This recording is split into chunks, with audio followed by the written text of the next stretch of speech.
খবরের প্রথমেই দেখে নেব আজকের সংবাদ শিরোনাম। এলপিজি কালোবাজারি রুখতে ইকেওয়াইসি বাধ্যতামূলক করল কেন্দ্রীয় সরকার। বিশেষ নিয়ম মেনে কিভাবে গ্যাস বুক করবেন জানুন বিস্তারিত। মার্চ মাসে পাবেন না লক্ষ্মীর ভান্ডার, 3 মাস ঢুকবে না টাকা, কি জানালেন মমতা বন্দ্যোপাধ্যায়। ভয়ানক প্রত্যাঘাত ইরানে, দুবাই বাহরাইনে বিস্ফোরণ, হরমুজে পড়ছে পণ্যবাহী জাহাজ, আহত ভারতীয়। 13ই মার্চ রাজ্যের সব স্কুল, কলেজ, শিক্ষা প্রতিষ্ঠান, সরকারি অফিস বন্ধ, ধর্মঘটের ডাক, কি হবে? হরমুজ প্রণালীতে ভারতগামী জাহাজে ভয়াবহ হামলা, উদ্ধার 20 জন নাবিক, এখনো নিখোঁজ 3। মৃত্যুই মুক্তি, দেশে প্রথম নিষ্কৃতি মৃত্যুর অনুমতি, ঐতিহাসিক রায় সুপ্রিম কোর্টের।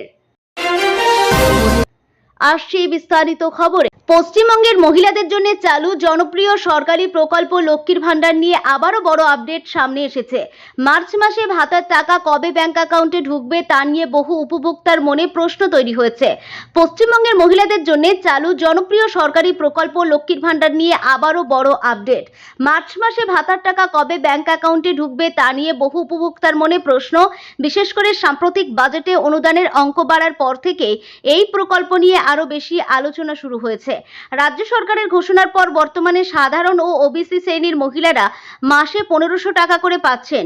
অন্যদিকে তফসিলি জাতি উপজাতি অর্থাৎ এসসি এসটি শ্রেণীর মহিলাদের জন্য মাসিক ভাতা বেড়ে হয়েছে 1700 টাকা।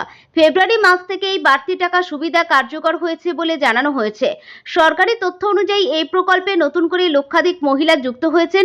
প্রায় 20 লক্ষেরও বেশি নতুন আবেদন জমা পড়ায় প্রশাসনের যাচাই প্রক্রিয়ার চাপও বেড়েছে। ফলে মার্চ মাসের কিস্তি নিয়ে কিছুটা দেরির আশঙ্কা নিয়ে অনেকেই উদ্বিগ্ন হয়ে পড়েছে।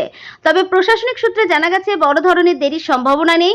সাধারণত প্রতি মাসের শুরুতেই উপভোক্তাদের ব্যাংক অ্যাকাউন্টে সরাসরি ডিবিটি পদ্ধতিতে টাকা পাঠানো হয়।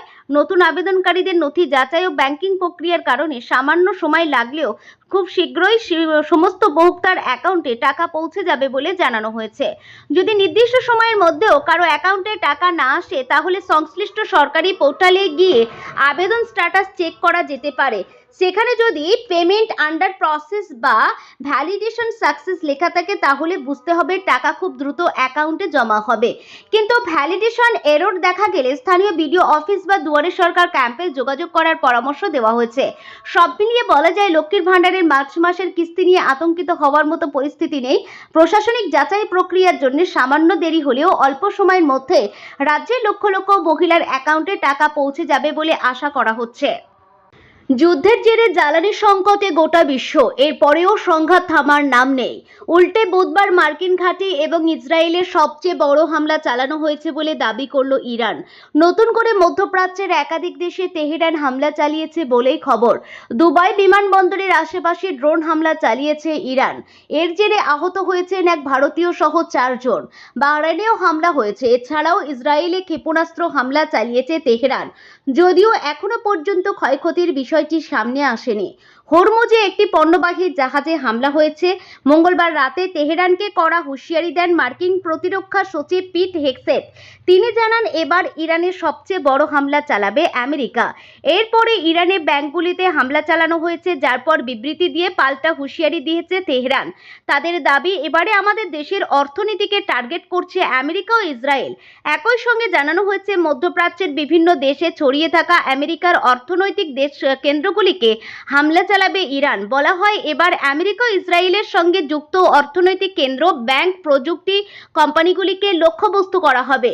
ইরানের এই হুমকির পরে দুবাই বিমানবন্দর আশেপাশের এলাকায় ড্রোন হামলা হয়। সেখানে এক ভারতীয় সহ 4 জন আহত হয়েছে। সংবাদ সংস্থা রয়টার্সের দাবি হামলা হয়েছে বাহরাইনেও। সেখানে বিস্ফোরণ পরবর্তী আপাতকালীন সাইরেনের শব্দ শোনা গেছে। যদিও এখনো পর্যন্ত বিস্তারিত তথ্য মেলেনি। এদিকে লেবাননে ইসরায়েলের হামলায় 10 জনের মৃত্যু হয়েছে, আহত 4 জন। উল্লেখ্য গত 28শে ফেব্রুয়ারি ইরানের মাটিতে যৌথ হামলা চালায় আমেরিকা ও ইসরায়েল। কার্যত তছনছ হয়ে গিয়েছে তেহরান সহ ইরানের একাধিক অঞ্চল।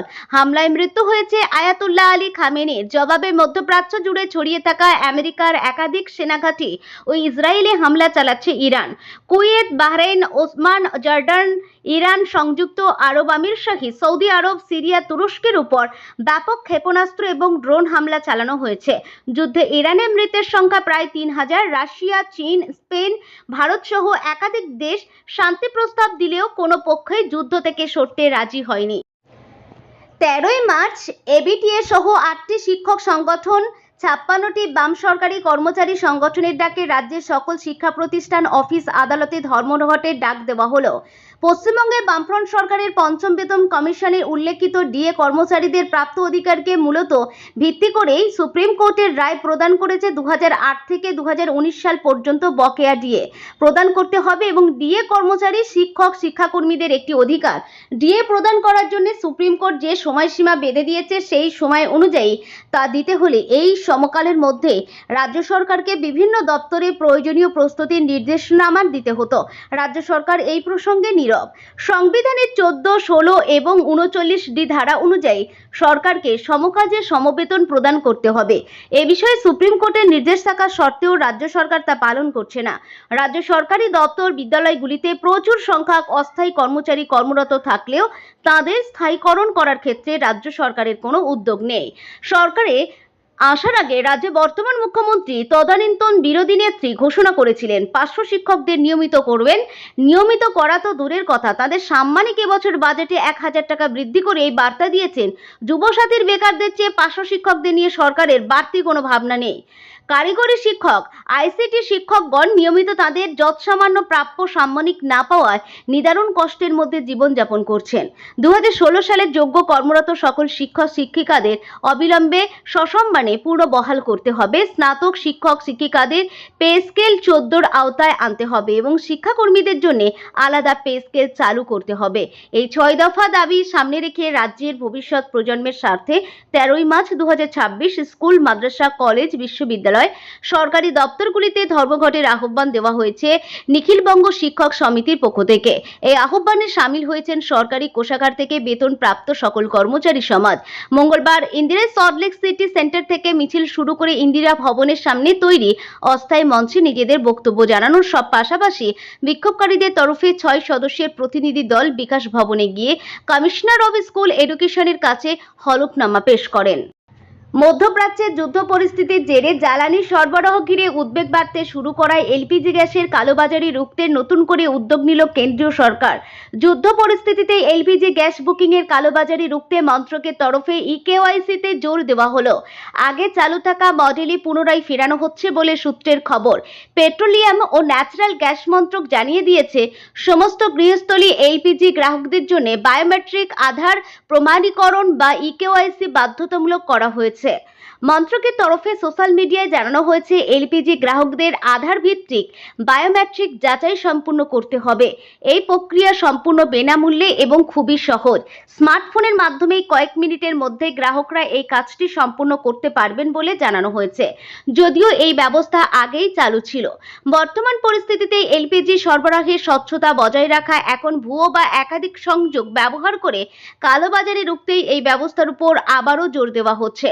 বিশেষ করে যুদ্ধ পরিস্থিতিতে গ্যাসের চাহিদা ও সরবরাহের উপর চাপ বাড়তে পারে বলে মনে করছে প্রশাসন। মন্ত্রকের নির্দেশিকা অনুযায়ী নির্দিষ্ট ওয়েবসাইটে গিয়ে অথবা তেল বিপণন সংস্থার মোবাইল অ্যাপের মাধ্যমে গ্রাহকরা ইকেওয়াইসি সম্পূর্ণ করতে পারবেন। এজন্যই আধার ফেস অথেন্টিকেশন বা বায়োমেট্রিক যাচাইয়ের ব্যবস্থা রাখা হয়েছে। সরকারের দাবি, এই প্রক্রিয়ার মাধ্যমে প্রকৃত গ্রাহকদের কাছে এলপিজি সিলিন্ডার পৌঁছে দেওয়া আরও সহজ হবে এবং কালোবাজারি বা ভুয়ো বুকিং এর মতো সমস্যাও অনেকটাই কমবে। ইতিমধ্যে তেল ও গ্যাসের যোগান কমার পরিস্থিতিতে ভারত সরকারের কাছে দ্রুত পদক্ষেপের আবেদন জানিয়েছে hotel and restaurant association of eastern India সংস্থার প্রেসিডেন্ট সুদেশ পোদ্দার জানান, তারা কেন্দ্রীয় সরকারের কাছে অনুরোধ জানিয়েছেন যাতে অন্তত কিছুটা হলেও গ্যাসের সরবরাহ বজায় রাখা হয়। তার কথায়, আমরা ভারত সরকারের কাছে আবেদন জানিয়েছি যাতে কিছু কিছু সাপ্লাই বজায় থাকে। গতকাল পর্যন্ত সাপ্লাই স্বাভাবিক ছিল, কিন্তু আজ অনেকটাই কমে গিয়েছে। তিনি আরো বলেন, তেল কোম্পানিগুলির তরফে জানানো হয়েছে যে আগামী কাল থেকে হয়তো আর নতুন করে সাপ্লাই আসবে না, ফলে বর্তমানে যার কাছে যতটা স্টক রয়েছে তা দিয়েই কাজ চালাতে হবে। তবে এই পরিস্থিতি দীর্ঘদিন চললে হোটেল ও রেস্তোরাঁ ব্যবসা মারাত্মক সমস্যায় পড়বে বলে আশঙ্কা প্রকাশ করছেন তিনি। ঐতিহাসিক রায় সুপ্রিম কোর্টের, দেশে প্রথম নিষ্কৃতি মৃত্যুর অনুমতি দিল শীর্ষ আদালত। দুর্ঘটনায় মস্তিষ্কে গুরুতর আঘাত পেয়ে গত 13 বছর ধরে কোমায় আচ্ছন্ন 32 বছরের হরিশ রানা। গত এক দশকে তার শারীরিক অবস্থার বিন্দুমাত্র উন্নতি হয়নি। এই পরিস্থিতিতে হরিশের নিষ্কৃতি মৃত্যুর অনুমতি চেয়েছিল পরিবার। শেষ পর্যন্ত বিশেষজ্ঞ চিকিৎসকদের দুটি মেডিকেল বোর্ডের পরামর্শ শোনার পর আবেদন মঞ্জুর করল সুপ্রিম কোর্টের বিচারপতিদের বেঞ্চ। হরিশ পাঞ্জাব বিশ্ববিদ্যালয়ের ছাত্র। 2013 সালে বিদ্যালয়েরই 5 তলা থেকে পড়ে গিয়ে মাথায় গুরুতর চোট পেয়েছিলেন। এরপর থেকেই তিনি কোমাতে রয়েছেন। চিকিৎসকদের সমস্ত রিপোর্ট বিস্তারিত পরীক্ষা করার পরে আদালত হরিশের লাইফ সাপোর্ট খুলে ফেলার নির্দেশ দিয়েছে। চিকিৎসকেরা আগেই জানিয়েছিলেন হরিশের স্বাভাবিক জীবনে ফেরার সম্ভাবনা প্রায় নেই বললেই চলে। তারপরে ওই যুবকের অভিভাবকেরা সুপ্রিম কোর্টের দ্বারস্থ হন। বিচারপতি জেবি পারদুওয়ালা এবং বিচারপতি কেভি বিশ্বনাথনের বেঞ্চ ঐতিহাসিক রায় দেওয়ার সময় হরিশের বাবা মায়ের দীর্ঘ লড়াইয়ের প্রশংসা করেছে। বেঞ্চের মন্তব্য, দীর্ঘ 13 বছর তারা পুত্রের পাশ থেকে সরেননি। প্রাথমিক ও সেকেন্ডারি দুই মেডিকেল বোর্ডই জানিয়েছে যে এই পরিস্থিতিতে কৃত্রিম খাবার ও সকল চিকিৎসা ব্যবস্থা বন্ধ করায় এখন হরিশের জন্য মঙ্গলের। এদিন নিষ্কৃতি মৃত্যুর নির্দেশ দেওয়ার সময় আবেগঘন বক্তব্যে দুই বিচারপতির বেঞ্চ বলে, একজন মানুষের স্বেচ্ছায় মৃত্যু অধিকার আছে। এই প্রশ্ন মনে পড়ে মার্কিন মন্ত্রী হেনরি ওয়ার্ড বিচারের বিখ্যাত উক্তি, মানুষ জীবন চায় কিনা ঈশ্বর জানতে চায় না, বাধ্যতামূলক গ্রহণ করতে হয়। হরিশের নিষ্কৃতি মৃত্যুর রায় দিতে গিয়ে বিচারপতি বেঞ্চ উইলিয়াম শেক্সপিয়রের হ্যামলেটের প্রসিদ্ধ to be or not to be লাইনটি উল্লেখ করেন। ভারতের প্রত্যক্ষ মৃত্যু সম্পূর্ণরূপে নিষিদ্ধ। বিশেষ করে এই নিষ্কৃতি মৃত্যুর অনুমতি দেওয়া হয়েছে। পর্যবেক্ষণে ছিল হরিশের চিকিৎসার গতি প্রকৃতি এবং রোগীর পক্ষে কোনটা ভালো। হরিশের নিষ্কৃতি মৃত্যুর অনুমতি দিতে গিয়ে 2018 সালের কমন কজ বনাম ইউনিয়ন অফ ইন্ডিয়া মামলার প্রসঙ্গ ওঠে। ওই মামলায় সুপ্রিম কোর্ট সংবিধানের 21 অনুচ্ছেদ অনুযায়ী সম্মানের সঙ্গে মৃত্যুর অধিকারকে মৌলিক অধিকার হিসাবে স্বীকৃতি দিয়েছিল। সেও ছিল ঐতিহাসিক রায়। প্রসঙ্গত, ইউথেনেসিয়া শব্দটি গ্রিক শব্দ ইউ এবং থানাসোস থেকে এসেছে। ইউ শব্দটির অর্থ সহজ এবং থানাতোস কথাটির মানে মৃত্যু, অর্থাৎ ইউথেনেসিয়া শব্দটির মানে দাঁড়াচ্ছে সহজ মৃত্যু। নেদারল্যান্ড, কানাডা, বেলজিয়াম, সুইজারল্যান্ড ইউথেনেসিয়াকে স্বীকৃতি দেওয়া হয়েছে। কেবল মৃত্যু যন্ত্রণায় কষ্ট পাওয়া মানুষই নয়, যারা কোমায় রয়েছেন বছরের পর বছর ধরে, তাদেরও মৃত্যুর জন্য আবেদন করেন তাদের স্বজনরা।